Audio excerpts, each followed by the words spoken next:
मोरे राम ए भोले जोगिया हो राम।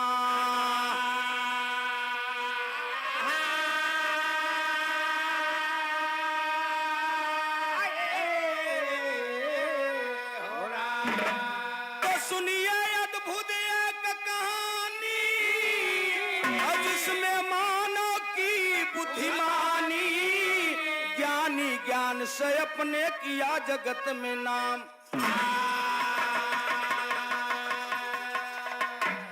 वह कहानी अमर, वह निशानी अमर, वह जवानी जो पानी में आगी लगाए। बेटा वही कुल को रोशन करे जो वतन पे मरे, जो शहीद हो। भाई वही भाई बंदी को समझे, मौके पे भाई का बाह जो बुझावे। अरे बेटी वही जो कुल की मर्यादा रखे, कहते तूफानी जग में नाम कमावे।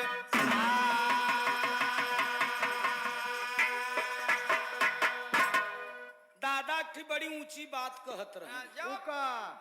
लल्लू भाई कहा जब 100 चोर मरत रहे तो छिनरा पैदा होता का छिनरा 100 चोर मरे तो एक छिनरा पैदा होत रहा। कहा जब 100 छिनरा मरत रहे तब एक ब्रह्म ज्ञानी पैदा होत रहा।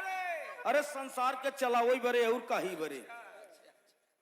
कामदेव तो सबके पास बा है, सबका क्षमता अलग अलग बा। गौर करेंगे बिरहा एकदम पारिवारिक गीत है।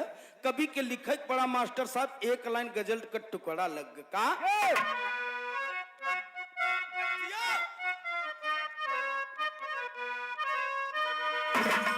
कि अरे या मोहम्मद, अरे या मोहम्मद या नबी तेरा मदीना दूर है।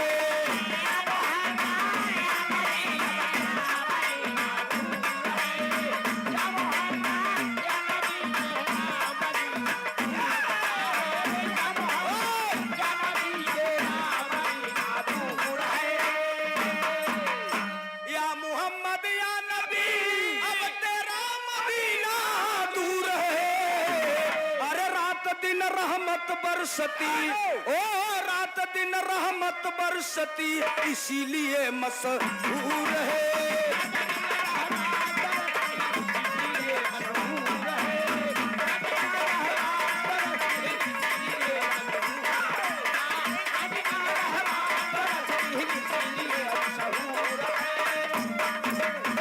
लेकिन साहब बिरहा में भाव है, आज के समय पर इंसान की कीमत करे चाहिए।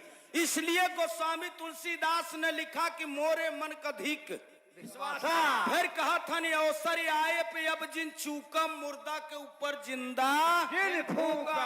मुर्दा के ऊपर लाइन लगा बा, जिंदा से लोग नमस्कारी नहीं करा चाहता। चला जाता ना एक जन कहा दादा राम राम, कहा बछवा ये समझ लिया हुआ कहा था दादा राम राम, कहा अब उदंत है। फिर तिबारा कहा था दादा राम राम, कहा भाटा लगा। तीन दाई बेचारा कहस, तीनों दाई सुनी नहीं पान दोस्त सादे में चला गए। तो यही बारे आपको संदेश दिया जा रहा है कि इंसान की कीमत करिए। कभी ने लिखा भाव का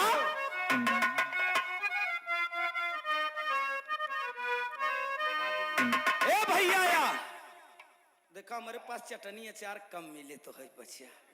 हाँ अब उम्र के हिसाब से जानत है सब बात, पर्दे के अंदर बा है। जौने देना पर्दा हट जाए वहां देना काका लाल जी लहरी कहे न पर्दा न हटाओ, अब पर्दा हटा दोगे तब का होगा, भेद खुल जाएगा। हाँ तो आप लोग महान है। कहाँ रहे भैया कि अरे आदमी से आदमी का, ए भैया अरे आदमी से आदमी को प्यार करना चाहिए।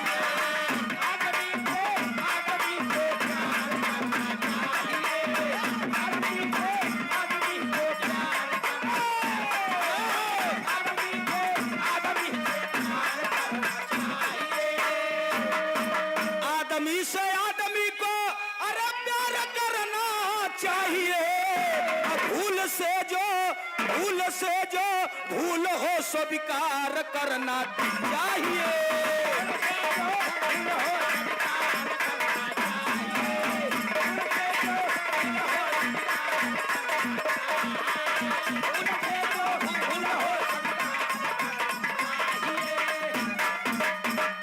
बड़ा पुरान प्रसंग बा, लेकिन पारिवारिक प्रसंग बा।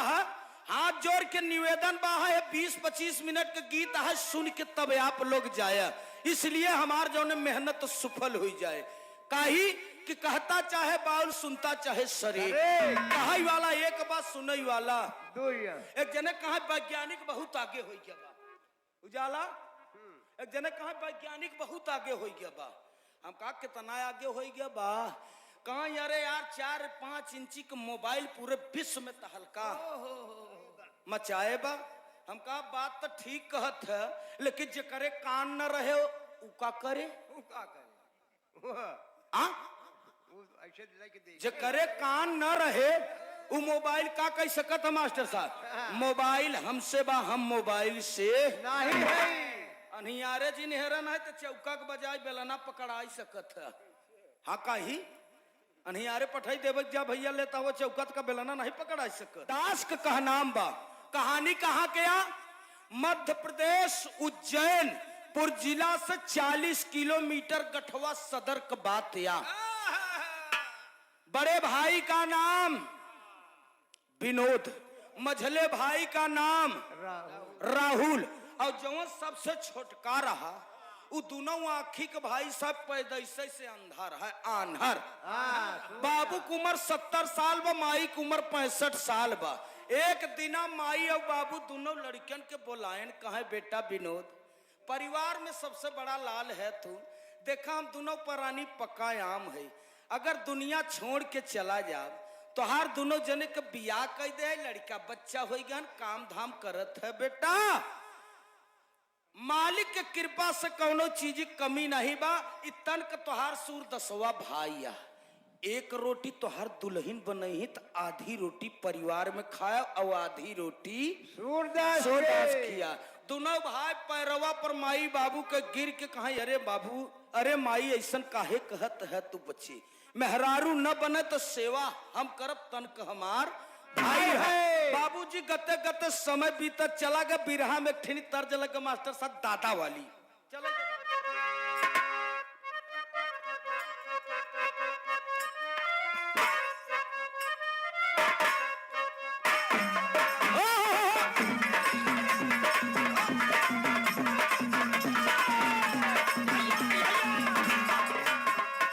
एके बनारस वाले का कचकचवा तर्ज लगा बा। का कहथिन? कचकचवा लगी जवाब ओ गावथिन। कहा कहूँ आपका बदल गई होलिया रे, आई होलिया है जब से आई चुलिया।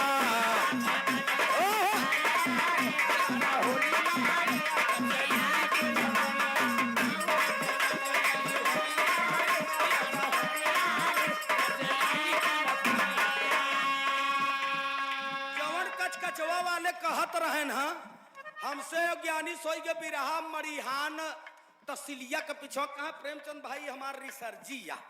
हम कहा कर रिसर्जी कहाँ से निकलता है?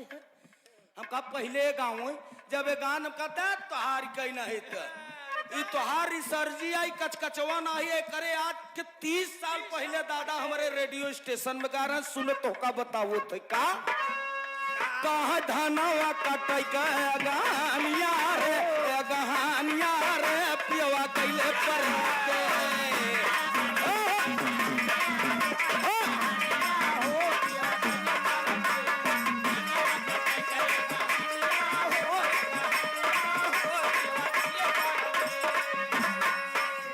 इसी भाव में बाबू साहब कुछ दिना के बाद माई और बाबू मास्टर साहब बुजुर्ग दादा दादी रहन दुनिया छोड़ के सुने वाले बड़का भैया चला गए। अब दोनों भाई काम कई के आवत हन, घरे पहुंचत हैं तो दोनों जने अपने दुल्हन से प्रधान भैया का कहत हैं कि घरवा का बदल गई रहानिया हो, रहानिया हो जब से आज दुल्हनिया, यह दुल्हनिया रही है। दुल्हनिया।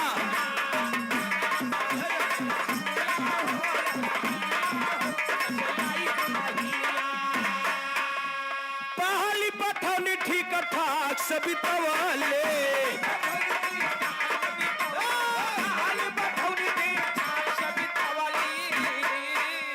दूसरी पठौनी सूरदास के भुलवली।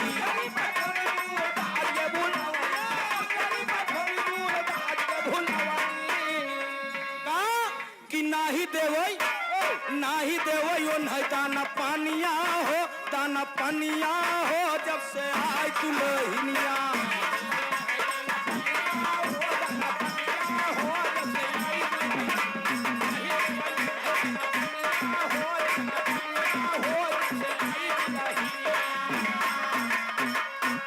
आपन सोचा होत नहीं हरि सोचा, बल कहन जावे आकाश चला गए। यमराज महाराज 3 जने का मौत लेके निकला रहे, 1 नंबर 2 नंबर 3 नंबर। सही बात। यमराज महाराज 3 जने का मौत ले बरे निकला रहे न, 1 नंबर 2 नंबर 3 नंबर। जौने का पहला नंबर रहा उही के हिया यमराज महाराज पहुंच गए। दोनों परनिया देखें दौड़ के दंडवत प्रणाम कहन, कहा महाराज कैसे आपका दर्शन हुआ। यमराज महाराज कहा बच्चा है आपका पहला नंबर है। कहा हाँ सरकार। मारे खुशी का मारा दोनों परनिये 56 प्रकार का भोजन बनाए और यमराज महाराज के सेवा सत्कार किए। खियाऊ पियाऊ तो के जाने दया ला गए, हम कहा के जाने छोड़ दे। हाँ यमराज महाराज भोजन ओजन कैले हैं। कहे के बाद कहा बच्चा थकाई बहुत लग, थोड़ा हम आराम किया चाहिए। चारपाई दसाई देहन दोनों पति और पत्नी। यमराज महाराज लेट गए तो जौने का पहला नंबर रहा मौतिया उही खिया गवौ रहे।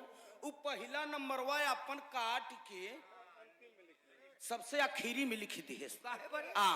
काहे बारे जानत कहे पहले यमराज महाराज 2 के मुआव देखी तब हमार आए नंबर तो देखा जाए।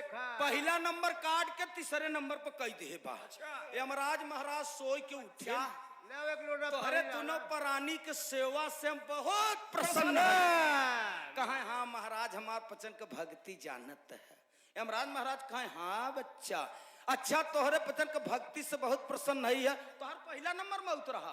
कहा हाँ महाराज। कहा अब हम पहले वाले से मौत न करब, अब हम आखिरी से मर करो। कहा से आखिरी से शुरुआत करो। है फंस गन तू नौ तो चलाक बनबे नकली बनबे जे दूसरे के जटत हो जटात है जरूर। बड़का भैया हो दोनों भाई आए, दुल्हनी से पूछ का हो भाई सूरदास के कुछ भोजन वोजन मिला। दोनों जने के दुल्हन कहा बताओ कौने काम कहन कौने काम के ये दोनों आँखी के अंधा इनका चली नहवाई दिशा फिराई इनका भोजन कराई कौन पेंशन तनखा पावत। दोनों भैया कहीं अरे यार माई मारे लाग बाबू मरई लागेन। एक ठिनी है आशीर्वाद दे रहे हैं कि भाई के सेवा करना भाई को खिलाना पिलाना तो मालिक के कृपा से कौनो चीज का कमी ना हो। दोनों जने के दुल्हन का खबरदार भाई तुहार हन खियाओ और लेके रहा और ढ्यादा दबिश देव हमहू पचे पने माई के हिया चली जा। मेहरारू बहुत जल्दी रिसिया बहु करथिन। हाँ और का ना ए रिसियात हैं तो बहुत कहाँ जाते हैं जानते कहाँ बहुत जही तो बहनी औरे जही फुफू औरे जही ननी औरे जही मम्मी औरे जही अमर ए बिना पता के जात ही मर्द अपने गरिया ही अपने मरी मोबाइलिया दे दे ही मर्द और गरिया के मार के अपने बिना पता के चली जाए तो लोग पूछबो करत है कार रम दैया काही रोवत है का पता नहीं आज 5-6 दिन पुणे गरिया न पुणे मारन आज बिना पता कहा बिना पता का गान हफ्तन घूमें टहरन फेरी आन ससुरारी पहुंचन भाई साहब जौन ससुरारी बढ़िया दही वही लगाई के बैठा बैठा रहन 4 पाइप तो से भीतरे सरहज का तो का हो बहन वही आएगा खींचनी पोर के नहीं बीता तो यह बरे बतास करा कि नरम गरम दोनों होते, दोनों जने का दुल्हन जब तनी बात कहिन तो दोनों भैया आपस में विचार करे लागे। मझिलका जवन बा उ बड़कवा से कहते भैया न तोहार मेहरारू सेवा कई पही न हमार एक ही बात तो का बताई कहे बताओ का बताओ था बिरहा में भाव बा।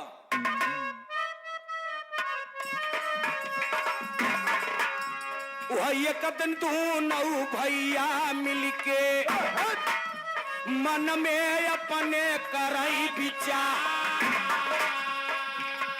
चला चली राजा बिकरंग दिन जहां लगता है बड़ी बाजार जो सौदा बिके हुआ ना राजा करते खुद खरीदा सूरदास के लइके पहुंचे जहां जुटा सब ही नरना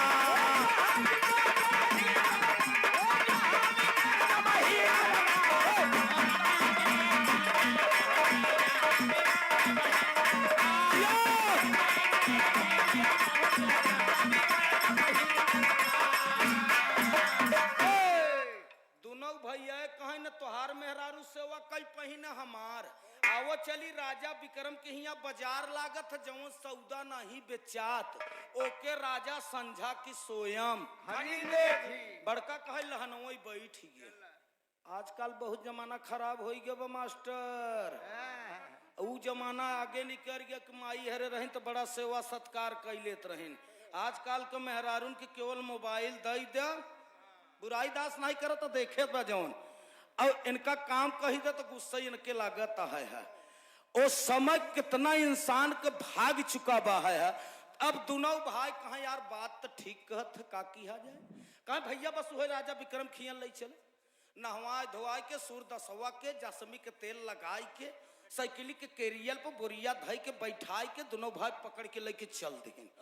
पहुंचे राजा विक्रम के बाजार में एक लाइन में भाजी दूसर के लाइन में बीज भंडार तीसर के लाइन में ओढ़ना कपड़ा का दुकान चौथे लाइन में बूचड़ खाना का है। अरे मुर्गी भे मछली भे दारुआ होन के देखे है कि नहीं जो दारू और पिए रहता है। अंडा का दुकान जब जहीं एक सीसी मार नहीं बिना पानी का भाई साहब हम लेट कई रुपए बना रहे हो ऐसा हम चीज जना को ठेलिया खरीद आई है और नहीं दुइये अंडा दाम पूछ के हाँ हो और जना ही पिए हुए रहता चुप्पे से सोचत के देखा भाई दुई अंडा दे देता हम हो नहीं करी चाहिए ई तो मनइन के चलाकिया। अब दोनों भाई लेके पहुंच गए देखा था चारों कैती से बाजार लगा बा बड़कवा भाई कहता है मझिल के भाई से राहुल ले चला हुई राजा का महलिया का बगड़िया हुई महुआ का जरिया का लेकिन साइकिल स्टैंड पर खड़ी करके सूरदास के उतार के बोरिया दसाई के सूरदास के बैठाई के दोनों भाई दहिने बाएं कैती बैठ गए। गौर करेंगे बाबू साहब पारिवारिक गीत है मालिक जेके बनाओ कायदे से बनाओ भाई नहीं जेके रच्छो काम गड़बड़ कर सेवा नहीं होता है। हमारे तोहरे यहाँ जौन बूढ़े पेंशन पावत हन उनकर की तो लालच में होता। अच्छा अब की तो जेकर माई बाप लायक पैदा के हैं जब महतारी बाप का हमदर्दी हैं उनकर सेवा होता। तिसरके का कहाँ होई वाला है बड़का भैया हो। अब दोनों भाई बैठा हैं 12 से 3 बज के कोनो गहकी नहीं आवत हन क्यों सामान खरीदा था रहना कपड़ा लेता क्यों को साढ़ू आए हैं तो कहा जीजा पनीर खात जीव भी आ गया भाई अंडा ही लेता है। बाजार चलता है मार साहब लेकिन गीत में भाव है का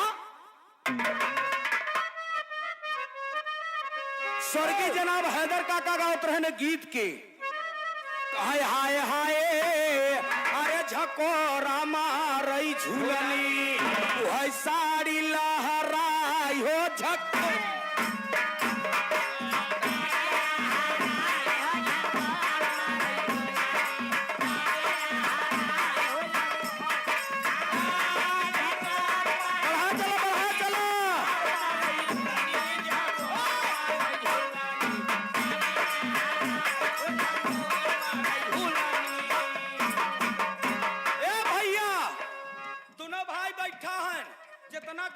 सामान लेत ठन चला जाथन 12 से 3 बज के बड़कवा का तो लागत है के अनहरा के फिर घरे ले जाए परे का राम कौने कुसैती से लई आवा दोनों भाई खड़ा होई के कहथन कहा अरे आवा आवा भाई कहा अरे आवा आवा भाई ला खरीद कौन मानाई आवा आवा भाई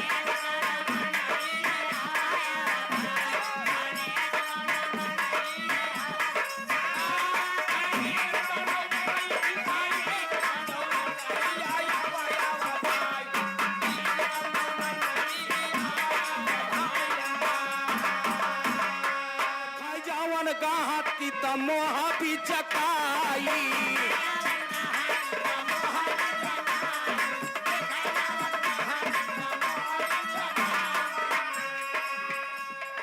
कहा दोनों भाई सारे गायन पगलाई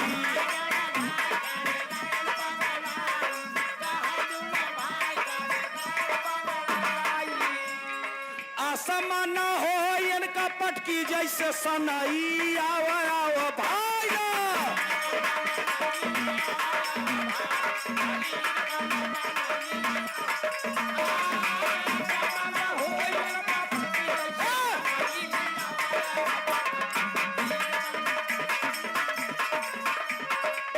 पढ़ावा ना मास्टर आराम से क्यों खेदे उदे नहीं बहे है हाँ कि भागे जब को पहेटे हटे पर गोली वोली चलता है भैया हो दोनों भैया कहा तहन जब 3 बज गए भाई साहब ए भैया आओ एक थी सौदा हम हो रखे हैं जौन का किरा कहे बस भाई माफ कर हमार सड़ुआई नहीं आई बहे है आए है यहाँ सामान ले बढ़िया चूतिया बनावे बैठा है 2 आंखी के आन्हर लेके बाजार में बेचत है हाँ पैसा लगाई चलिए कर से वो करी वाह वाह धन्य हो प्रभु एक पौदान और कस के राजा ही चला जाता है हाँ गते गते 6 बज गया एक गहकी नहीं बाजार उठ गया अब दोनों भैया सोचन की काकी हा जाए के अनहरा के लई चले के परे मेहरारू ही के कारण ऋषि आई के चली गई बनवो खियावो के परे राम करी तो का करी तब तक राजा का मंत्री आया भाई साहब क्या बैठे हो अरे कहा सरकार एक सौदा लेके हम बैठा है मंत्री देखे कस में ई कौन सौदा है हाँ यहाँ बाजार में देखा था ओढ़ना कपड़ा साग सब्जी बेचाता ई कौन सौदा दोनों भाई कहीं अरे सरकार राजा कहिया वह दे बोर्ड टंगा बा कि राजा कहिया बाजार लागत था और जौन सौदा नहीं बिका तो का राजा संझा के सोयम खरीद ले अच्छा अच्छा ठीक है ले चलो कहाँ ले चली सरकार कहाँ ले चलो राजा के दरबार में मंत्री के देशाय अनुसार दोनों भाई पहुंचे सूरदास के पकड़ेन भाई साहब लाई के चल देन पहुंचे आंगने में एक कुर्सी पर सूरदास के बैठाई देन मार साहब जब बैठाई देन तो बिरहा में टेरी के बोल ला का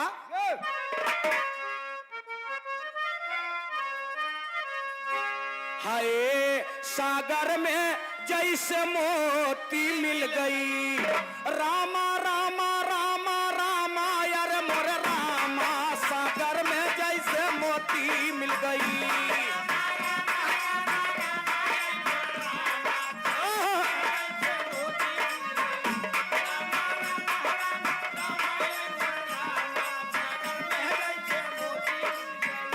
उजड़ा चमन खिले जहाँ ज्ञान की वर्षा होती सागर में जैसे मोती मिल गई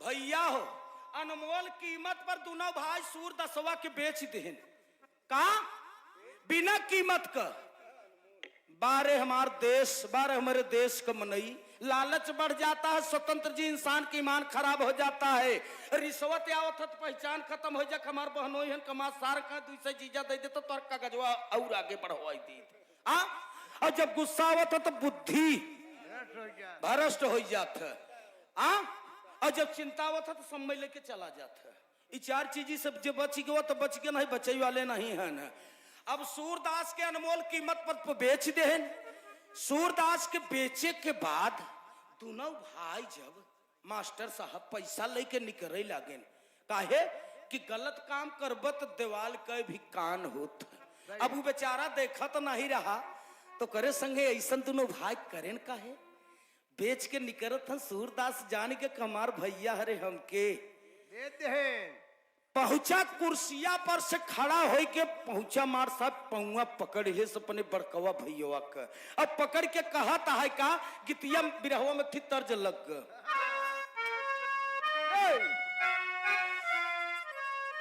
एके अपने पचन की हिया जब धान लागई लागत है तो लगवही गीत कहथिन हाँ का कहथिन हाँ माताएं बहिने गावत कैसे कहीं उगी गईलन सूरजू छिटकी गईलनी घमावा हो ना देवरू मोर लागई सूरजू की इनिया हो ना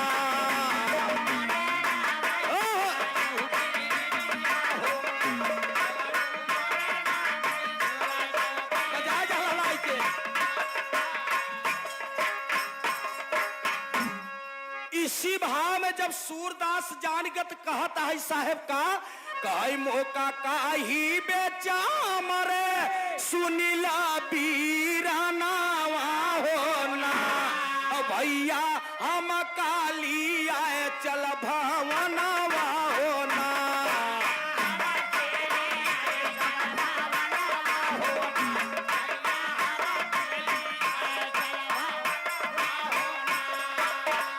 जी ना पेट भरा हमके भोजनवा होना पिया जी ना पेट भरा हमके भोजनवा होना भैया हम काली आए चलवा तनावा होना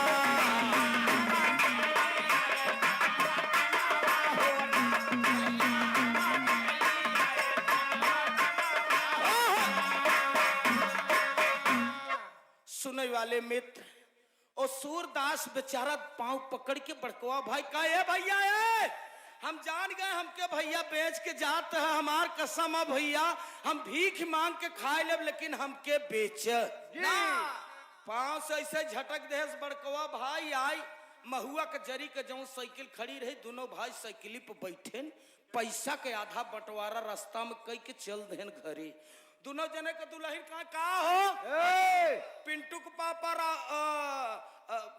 संतोष के पापा तोहरे भाई करा कहाँ है कहाँ अरे उनका तो राजा के हिया बेच दिया दोनों जने के दुल्हन दक्षिण कहती मौके कहाँ ये गंगा माई पानर पुनवासी नहावे अनहरे से जीव कैसे अनहरे से अब समझे चले कितना बड़ा पारिवारिक में भाव बा ए ननकल पापा जब भर तोहार भाई रहे सूरदास कभों खाद पिए तो नहीं रहे पैसा पाए पहले जा कुछ लिया बाजार से ताई भाई के बेच के आइटम खवाता अब हर दोनों भाई बेच के अपन परिवार लाई के घरे रहे लागे अब सूरदास बेचाई गया तब तक राजा आ गया मंत्री है अरे भाई कल कौन सौदा आप खरीदे थे कहे सरकार वाह बा बैठा राजा देखे कहे कस में ई कौन सौदा है मंत्रीवा कहे सरकार का करी सब बेचाई गया यही भर तो बच्चा ही रहा कहा अच्छा ठीक है कोई बात नहीं है इसको नहवाओ धोवाओ और नहवाई धोवाई के 100 ग्राम भेवा चना तौल के नाश्ता में देना ठीक है सरकार लैगन 2 ठन नौकर नहवाई धोवाई के 100 ग्राम भेवा चना तौल के दे देन एक दाना सूरदसवा चबात अंदर जुबई में अब एक दाना चबात तब तक राजा नहाई धोई के लगभग 11:12 और करीब में सोचे नहीं चली जवन सौदवा हमारा के खरीदे है हमार मंत्री देखिए कुछ कामों में लाए बा कि भर्ती यही हमार जाता है मास्टर साहब कहना पड़ा का में लगा मास्टर साहब का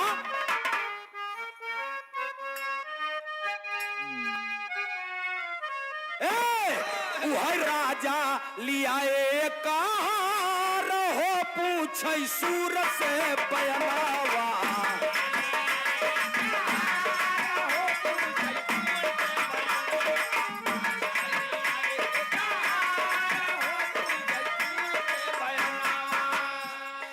उलट पलट सूरदास जमाए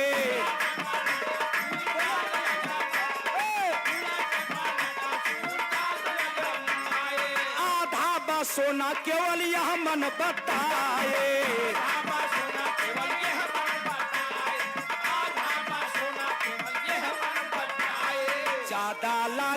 किसका भार हो पूछे सूरत से बयावा।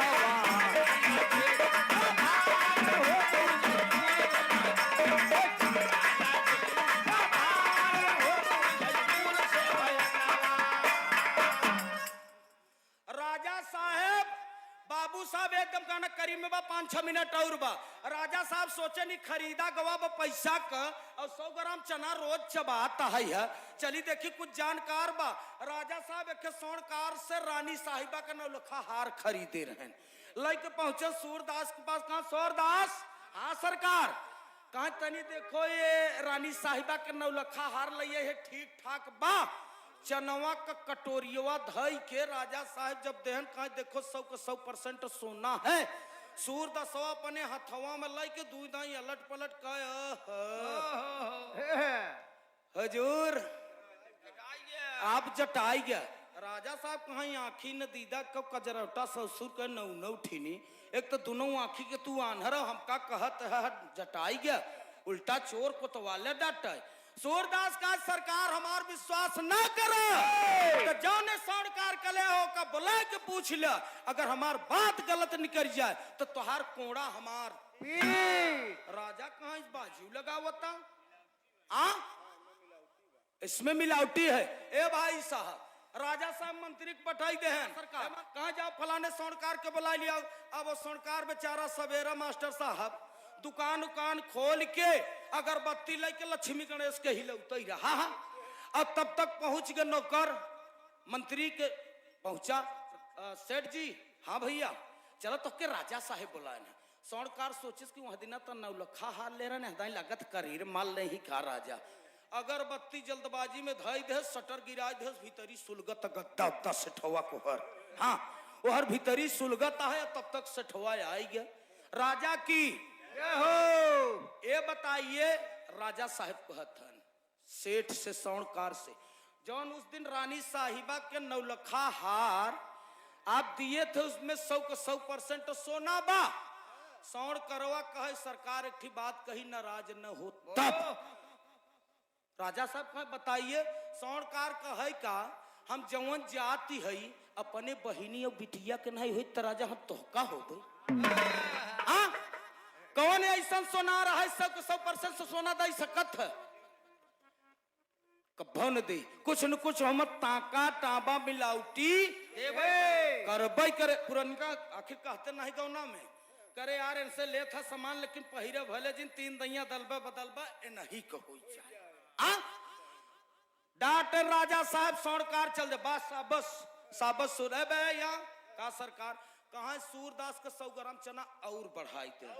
कितना हो गया 200 ग्राम सूरदासवा का चना हो गया। बाबा रामदेव के नहीं योगा चालू हो गया बा।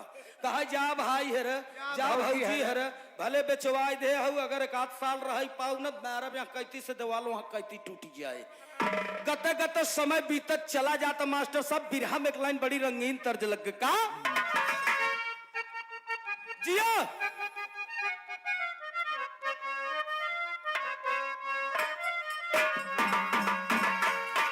बलेश्वर काका ये तर्ज के गावत रहे न का कहा यार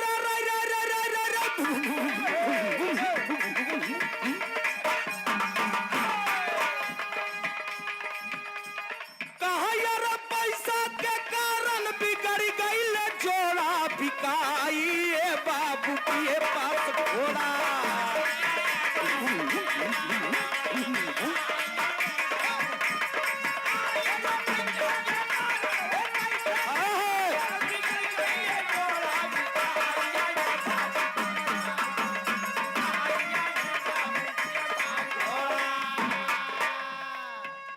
बालेश्वर काका कलाकार थे मास्टर साहब लेकिन इसी भाव में कहना बहका आगे का सुनिए जी कराया थोड़ा लिया आया राजा काबुल से थोड़ा।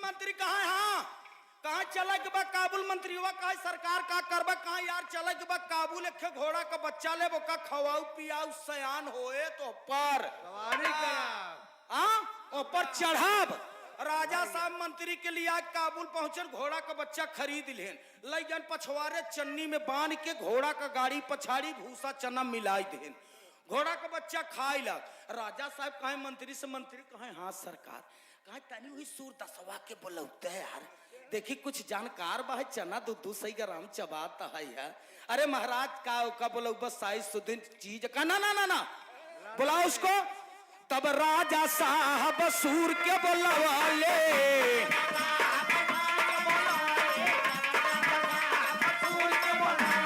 सूरदास आए तब कनवा टटोले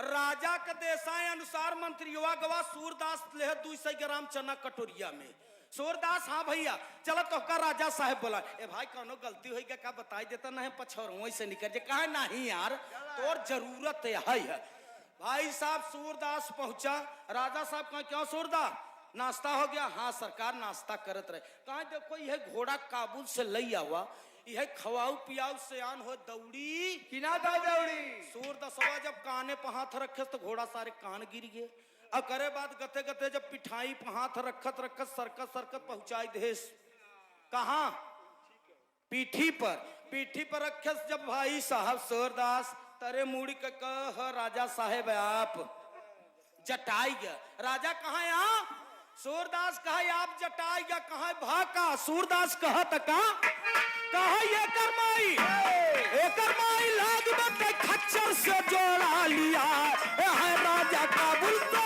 घोड़ा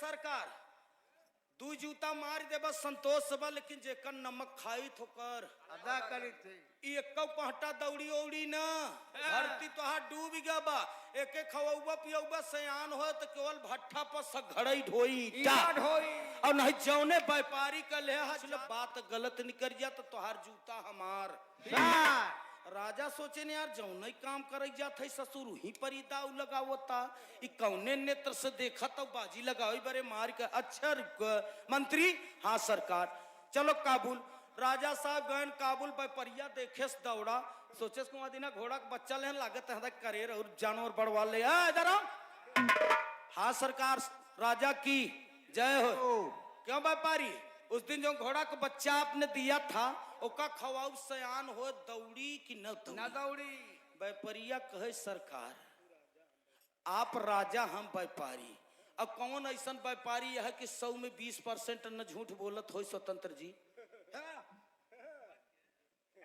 एक दिन खोवा लाई के मिलन हम कहा रच के मैं चिखौ तो कहा तोहरे ला है ये नहीं बा हम कहा का बा कहा हमें फिटकिरी मिला बा हाइड्रोजन मिला बेचता है ना हाँ मेरे दोस्त ओ सूरदास के देशानुसार राजा साहब जब पूछे लागन व्यापारिया कहा सरकार है आप राजा हम व्यापारी कौन ऐसा व्यापारी है कि 100 में 20% न झूठ बोले अब आप पूछते ही है राजा साहब करे माई के ढील दे रहे चरई बरे के एकरे माई के ढील दे रहे चरे बेरे ठीक खच्चा सरवा आए लग गए वही के बच्चा के जो तोहका मंत्रियवा पकड़ के भाई साहब हंसई लगा रुमाल का तनख्वाह न बढ़ाऊ तो ऐसे जटा पे हाँ राजा तरे मुड़ी कह के पहुंचन घरे महल के अंदर नौकर बुलाने दरा हाँ सरकार कहा सूरदास के नहवाए धोवाए के 100 ग्राम भेवा चना तौल के और अंदाजुआ में ना तौल के देना हाँ और बढ़ाई दे 300 ग्राम चना आधा प्याज आधा नेबुआ 10 ग्राम काला नमक पड़े लगा गैस वैस न पकड़ पावे गते गते 20-25 दिन बीत गए राजा साहब कहा कि यार सरदास आप कमाल के आदमी है जब 20-22 दिन बीत के मास्टर साहब तब होत का कभी के लिखे पड़ा का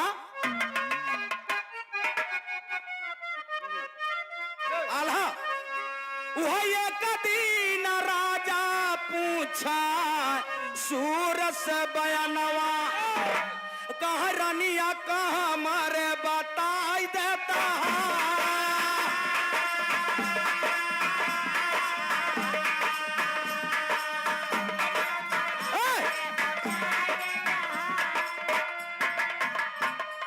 कहा सूरदास राजा सुना हमारी बतिया अब बदवा में राजा जी न की है तू बवा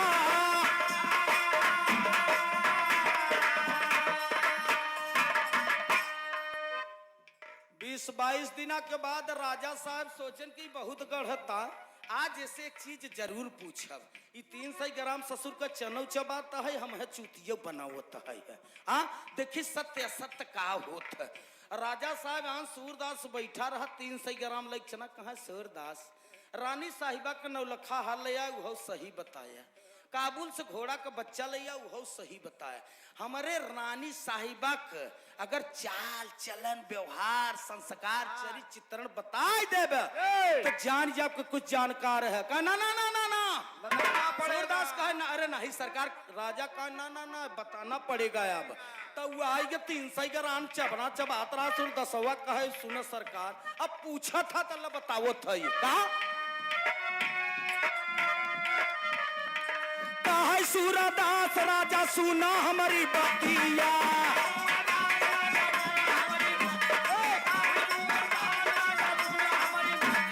बदवा में राजा जी न की है तू बवाला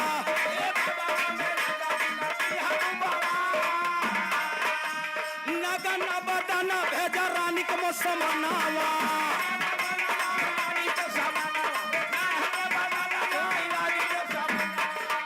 शरम राजा भेजा तत्काला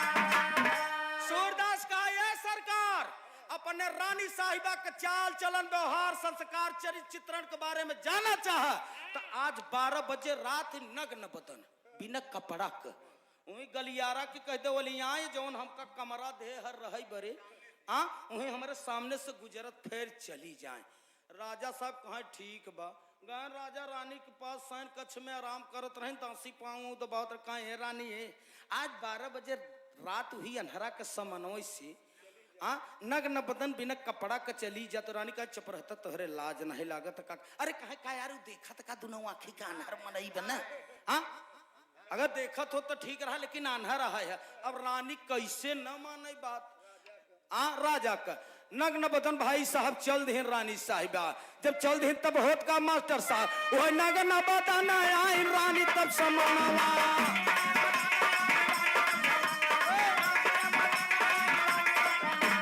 ठुमकत चाल हो के चलल निहाला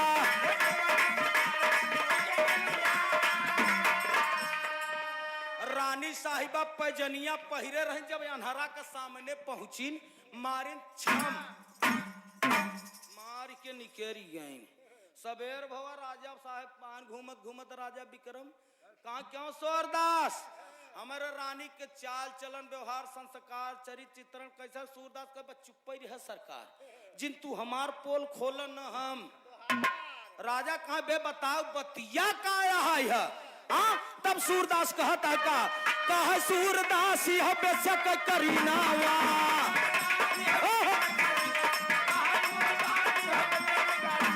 सुनी बात राजा हो गई निहाला आगे तो बयानवा सुना हो मोर मितवा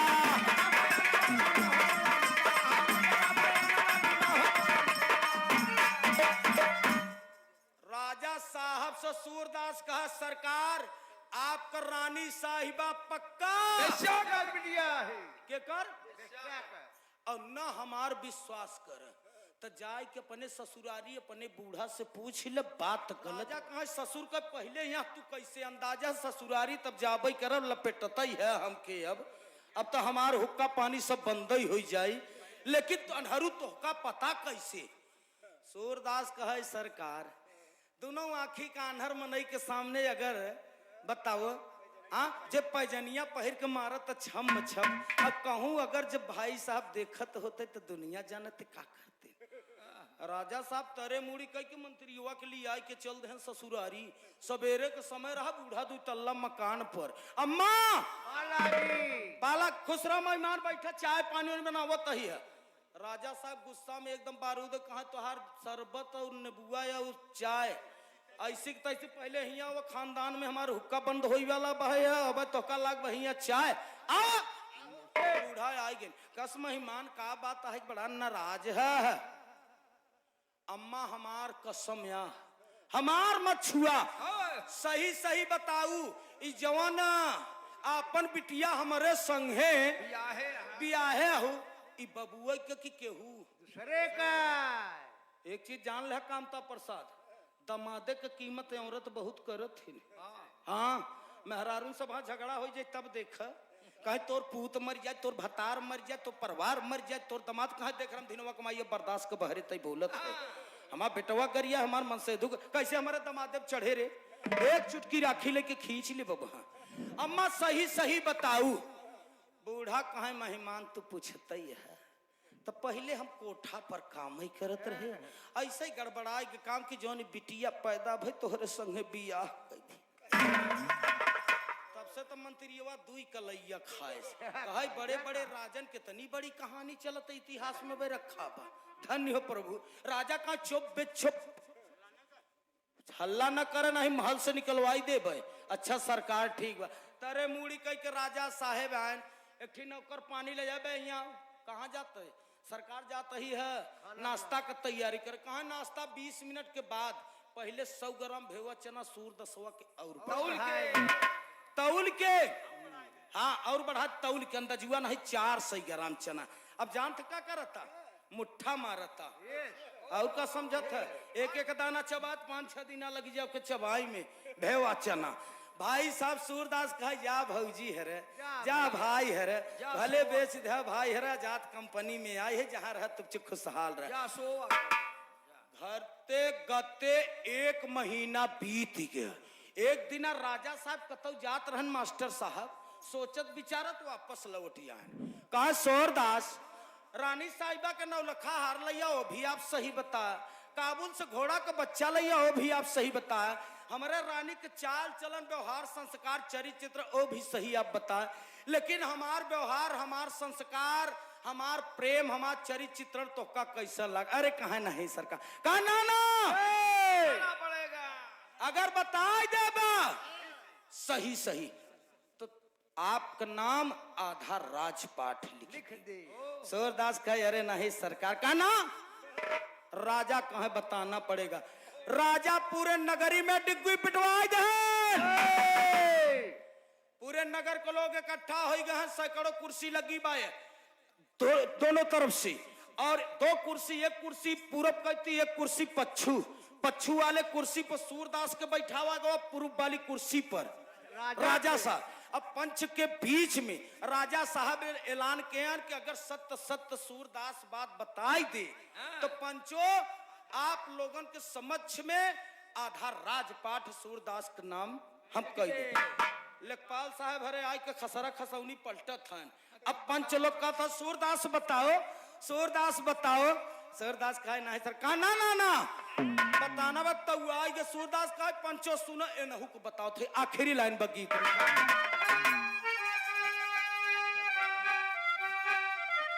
कहा यार राजा सुनो तोहरा बताओ थई कहा यार 100 ग्राम चना बढ़ाए ए राजा बतिया बताने से तू बनिया का लड़का राजा पाता पाए दाने से तू बनिया का लड़का राजा।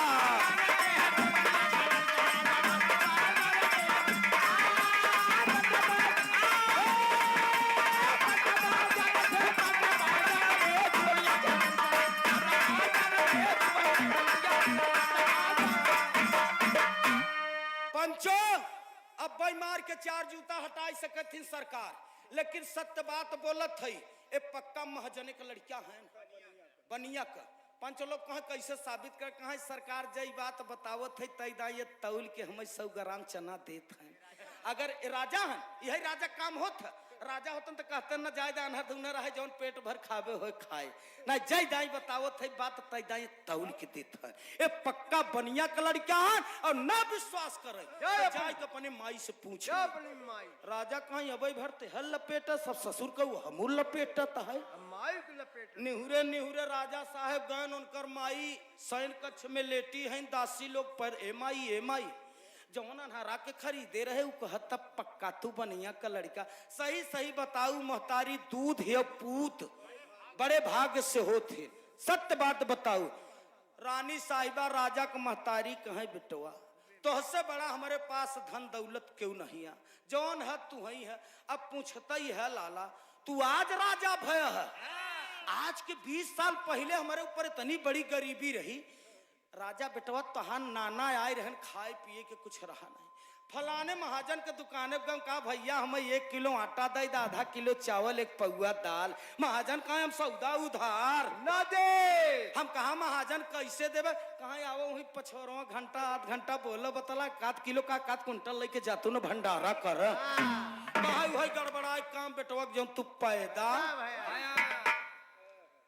सत्य कथा है मास्टर साहब राजा कहा गए अब आधा ग लेखपाल साहब हरे लागे नाम चढ़ावे राजा साहब हाथ दोनों हाथ उठाए कहे पंचो मैंने 4 सवाल पूछा चारों का उत्तर दिया सूरदास मैं इनके नाम आधा राजपाट कर रहा हूँ अब सूरदास सवा जब पाई गया आधा करे नाम हो गया तो कुर्सिया पर से टोवत कुर्सिये टोवत कुछ दूरगत एक सज्जन से कहा ये भाई है आज के हमारे भैया भौजी हरन के संदेश दे देते जौन बेचे रहन भाई जब हुआ मड़ैया में रहत हो तन का भाई है गलती भले कहन लेकिन हम गलती न करा सुने वाले दोस्त दोनों भाई दोनों भौजाई आए चरण पकड़ के सूरदास रोई लागन हमसे बहुत बड़ी गलती हुई गया सूरदास बोला ना अगर बेचे न होता तो कैसे हम राजा का आधा राज पाठ ले कौने नेत्र से तिसरका नेत्र के कहथिन पहलवा हम सोचत रहे स्वतंत्र जी तिसरका नेत्र पछवा होता सब कहा शंकर जी तिसरके नेत्र से देखा थे ना तो हम सोचा पछवा होता लेकिन अब जाना कि तिसरका नेत्र ज्ञान को कहते हैं आखिरी लाइन में कहना बहादुर के माध्यम तब तो बाबू राम का लाश के लिखा पड़ा कहा भाई बंटवारा में जो करी है बेईमानी और सुखी नाही रही कभा सुखी ना रही परानी हर माया के नगरिया में कबो न पले परदेसिया नगरिया ताजी के चले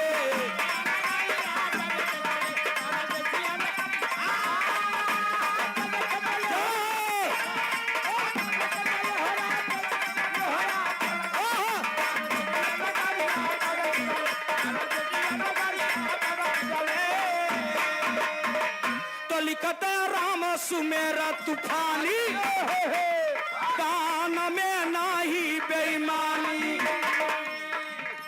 रामा रामा यार हमर रामा गाँव प्रेम चंद पहिर के कुर्ता धोती सागर में जैसे मोती मिल गई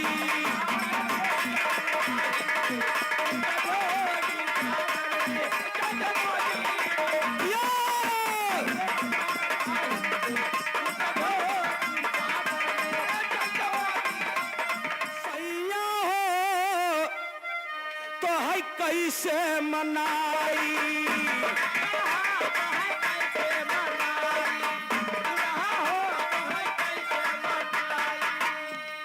पीतल जवानी आई गईले वृद्धा पनावा